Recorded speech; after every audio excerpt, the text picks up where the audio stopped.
Assalamualaikum warahmatullahi wabarakatuh. Kami dari kelompok 1, 12 IPA 1, SMA Negeri 11 Depok, akan menjelaskan beberapa materi dari komponen evaluasi hasil usaha kerajinan. Perkenalkan, nama saya Zaida, nama saya Indra, dari nomor absen 36. Nama saya Utin Kansa Hanifa dari nomor absen 35. Nama saya Timothy Felix Pinono Silaban dari absen 34.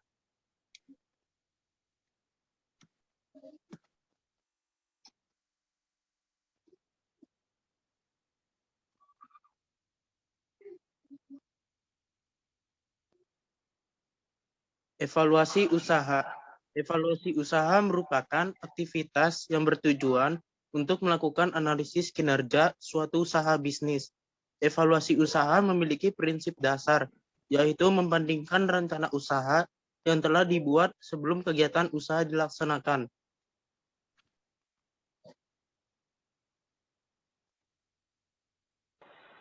Selanjutnya adalah evaluasi keberhasilan usaha atau merupakan suatu usaha untuk mengetahui sejauh mana tingkat keberhasilan pelaksanaan proyek. Apakah proyek tersebut berjalan sesuai rencana atau tidak? Tujuan evaluasi kelayakan usaha itu ada dua. Yang pertama, memandu pemilik dana untuk mengoptimalkan dana yang ia miliki, dan yang kedua, memperkecil resiko kegagalan dan memperbesar peluang keberhasilan. Selanjutnya ada komponen evaluasi hasil usaha. Yang pertama, tujuan evaluasi kelayakan usaha. Evaluasi bertujuan untuk meminimalisir kegagalan dalam investasi dan dapat memberikan peluang keberhasilan untuk usaha berikutnya. Yang kedua, tahap-tahap evaluasi kelayakan usaha. Beberapa aspek dalam evaluasi kelayakan usaha yang dapat diteliti sesuai kebutuhan, yaitu aspek pemasaran, teknis, keuangan, legal, dan lingkungan. Yang ketiga, monitoring dan evaluasi usaha. Perlu adanya keyakinan diri untuk mampu maju dan sukses dalam bisnis, sehingga usaha yang sedang dilaksanakan dapat berjalan dengan baik.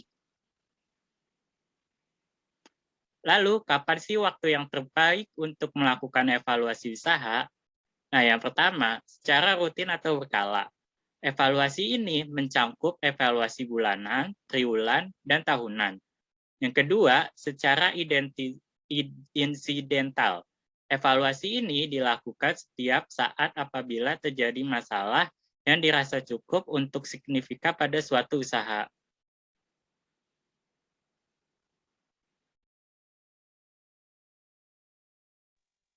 Hal-hal yang perlu dievaluasi. Evaluasi cash flow usaha. Cash flow adalah aliran uang masuk dan uang keluar dari total keseluruhan uang pada suatu usaha. Evaluasi kinerja dan target usaha. Evaluasi kinerja dan target usaha yang sudah tercapai untuk menunjukkan performa dari hasil kerja. Evaluasi pengembangan produk. Seiring berjalannya waktu, akan banyak orang yang dapat meniru kemasan usaha kita. Melakukan evaluasi produk dapat menciptakan nilai jual yang tinggi. Evaluasi masalah yang kalian tidak sadari. Pentingnya melihat masalah-masalah yang tidak kita sadari untuk meminimalisir adanya kerugian.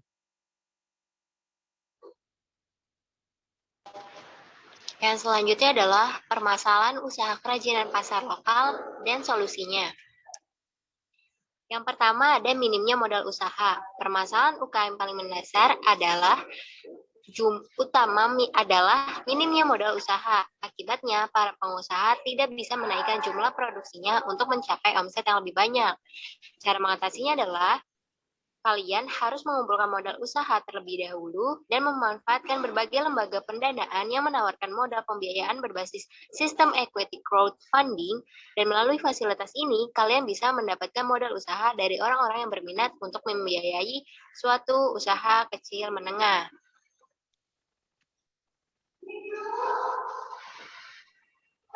Yang kedua adalah kurang tahu bagaimana caranya membesarkan bisnis. Permasalahan UKM selanjutnya adalah minimnya pengetahuan pengusaha tentang bagaimana sih berbisnis yang baik. Banyak pelaku UKM yang hanya fokus memproduksi barang dan tidak memikirkan bagaimana strategi ekspansi bisnisnya lebih besar lagi. Akibatnya, pengusaha akan kesulitan dalam meningkatkan level bisnisnya. Usaha yang mereka jalankan akan tidak berkembang dan omset tidak dapat mengalami kenaikan. Cara mengatasinya adalah kalian harus selalu up to date dengan perkembangan strategi bisnis terbaru. Satu-satunya cara yang harus kalian lakukan adalah banyak membaca dan belajar. Yang ketiga, kurangnya inovasi produk.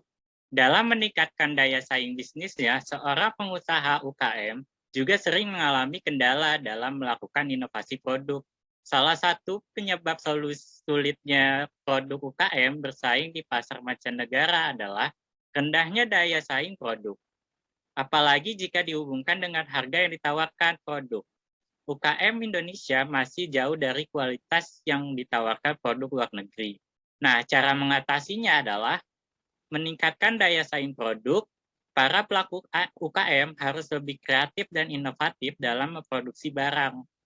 Agar produk kalian dilirik, kalian harus menawarkan produk inovatif yang berbeda dengan produk sejenis lainnya. Yang keempat, kesulitan mendistribusikan barang. Permasalahan UKM selanjutnya adalah terletak pada masalah pendistribusian barang. Selama ini, banyak pelaku UKM kekurangan channel dalam mendistribusikan produknya. Kebanyakan hanya fokus mendistribusikan barang kepada beberapa kolega dan pengepul yang dikenalnya saja. Tentu cara pemasaran seperti ini masih sangat sederhana dan jangkauannya belum terlalu luas. Nah, cara mengatasinya adalah aktiflah mengikuti pameran produk yang diadakan berbagai lembaga pemerintah, swasta, maupun komunitas. Cara ini bertujuan untuk memperluas jangkauan pasar kalian.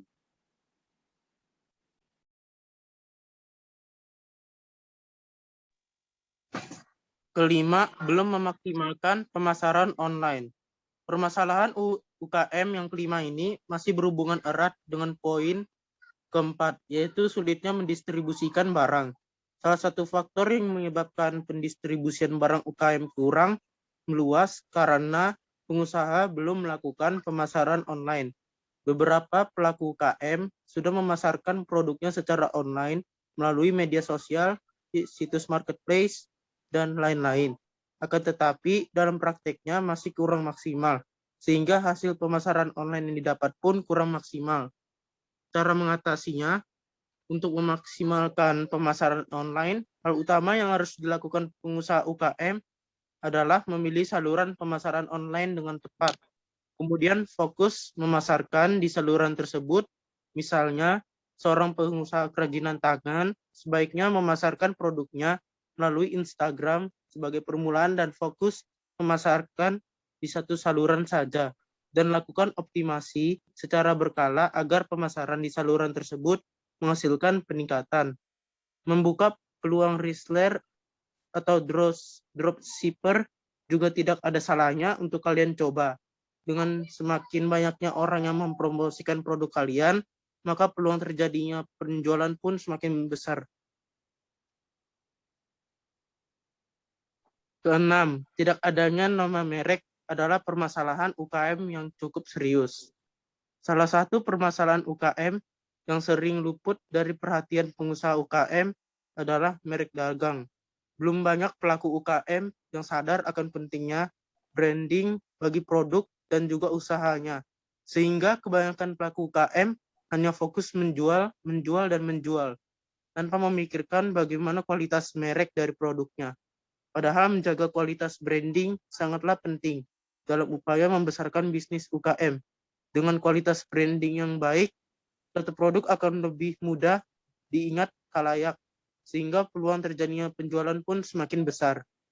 Cara mengatasinya untuk meningkatkan kualitas branding produk UKM kalian, langkah pertama yang harus kalian lakukan adalah melakukan analisa SWOT, strengths, weakness, opportunities, dan threats terhadap produk kalian. Artinya, coba analisa apa saja kekuatan, kelemahan, serta peluang dan ancaman terhadap produk kalian. Dari hasil analisa tersebut, coba temukan hal yang paling menonjol dan membedakan produk kalian dengan produk lain. Setelah kalian temukan, cobalah untuk konsisten menonjolkan ciri khas produk kalian sebagai materi promosi.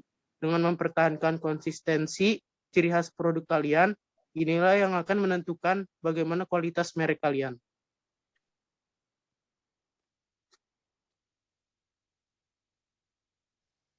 Yang selanjutnya adalah tidak melakukan program loyalitas pelanggan.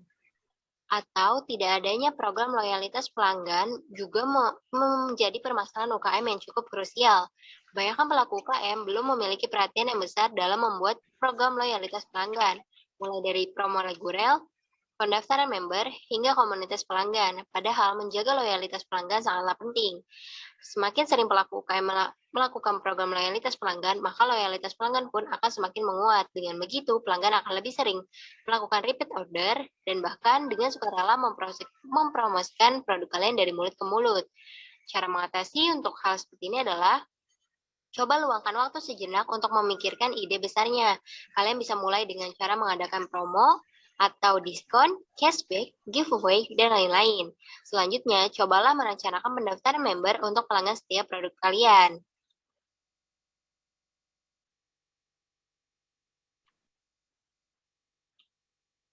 Yang selanjutnya adalah masih menggunakan pembukuan secara manual. Banyak yang tidak sadar jika pembukuan secara manual menjadi permasalahan UKM yang cukup serius.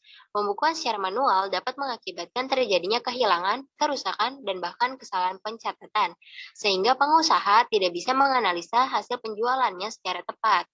Jika laporan penjualan pada hari tertentu tiba-tiba menghilang, maka laporan penjualan keseluruhannya pun akan amburadul. Pembukuan yang baik adalah kunci evaluasi bisnis yang memadai. Selain itu, pembukuan yang baik juga menjadi syarat wajib untuk semua pengusaha yang ingin meminjamkan modal usaha kepada bank.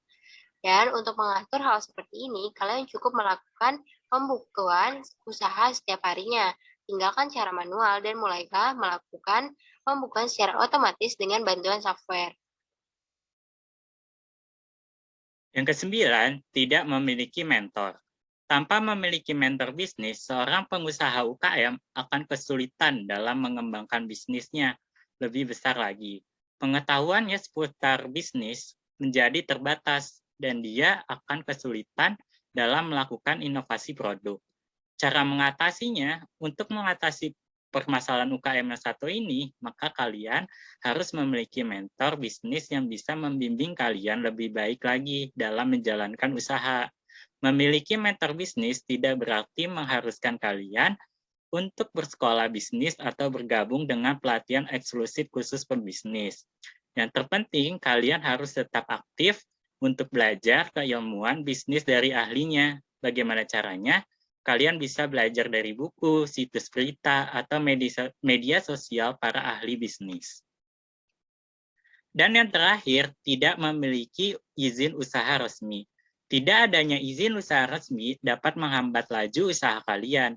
Jika ingin mengembangkan usaha kalian menjadi lebih besar lagi, maka sudah waktunya untuk mengurus izin resmi untuk usaha kalian. Cara mengatasinya yaitu carilah informasi mengenai prosedur pengurusan perizinan usaha, lalu terapkan caranya satu persatu. Jika kalian masih bingung, kalian bisa berkonsultasi terlebih dahulu pada ahlinya, dan tidak perlu takut salah dalam melangkah. Cukup sekian dari kami. Terima kasih. Wassalamualaikum warahmatullahi wabarakatuh.